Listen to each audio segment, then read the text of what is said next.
Mobile যত কম ব্যবহার করবেন আপনি তত বেশি সুস্থ থাকবেন, এটা খাতা কলমে লিখে রাখতে পারেন। এখন উঠতি বয়সের যে পোলাপান রয়েছে 20 বছর হলে তারা এখন দগভঙ্গ হয়ে পড়ে, মানে যৌন শক্তি হারিয়ে ফেলে, চোখে কম দেখে, শরীর দুর্বল লাগে, মাথা ঝিনঝিন করে, হাত পা ভেঙে নেই।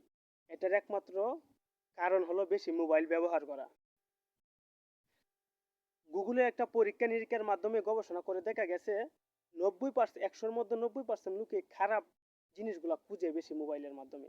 মানে গুগলে কিংবা ইউটিউবে সব জায়গায় সার্চ করে খারাপ জিনিসগুলা। তাহলে দেখেন মানুষ কতটা এখন নিচের দিকে ধাবিত হচ্ছে।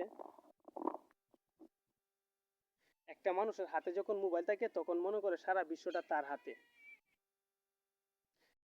মোবাইল আপনার কখন প্রয়োজন লাগবে? যখন আপনি চাকরি করবেন, মাস্ট বি মোবাইল, মোবাইল ছাড়া আপনার চলবে না, তখন আপনি মোবাইল ব্যবহার করেন। যখন মোবাইল আপনার একটা ইনকামের রাস্তা বাহির করে দিবে, তখন আপনি মোবাইল ব্যবহার করেন।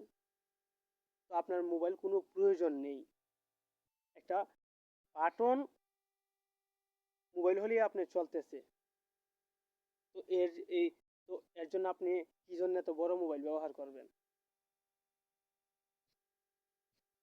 মোবাইলে যে আরো কত ক্ষতিগুলা রয়েছে এগুলা বলতে গেলে ভাই শেষ হবে না। শুধু লাস্ট মুহূর্তে একটাই কথা বলবো ছোট ভাইদেরকে, তোমাদের প্রয়োজন না হলে ভাই, পড়াশোনা করে থাকলে, যদি তুমি 9-এ 10-এ ইন্টারমিডিয়েট পড়াশোনা করো তাহলে তোমার জন্য মোবাইল দরকার নেই।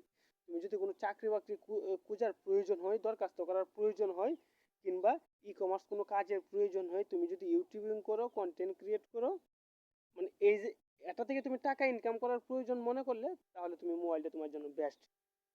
আর অযথায় পাবজি গেম, টিকটক টিকটক দেখার জন্য, খারাপ ভিডিও দেখার জন্য মোবাইলটা ব্যবহার না করাটাই মনে করি সবচেয়ে বেটার। তো এইটুকুই, আল্লাহ হাফেজ।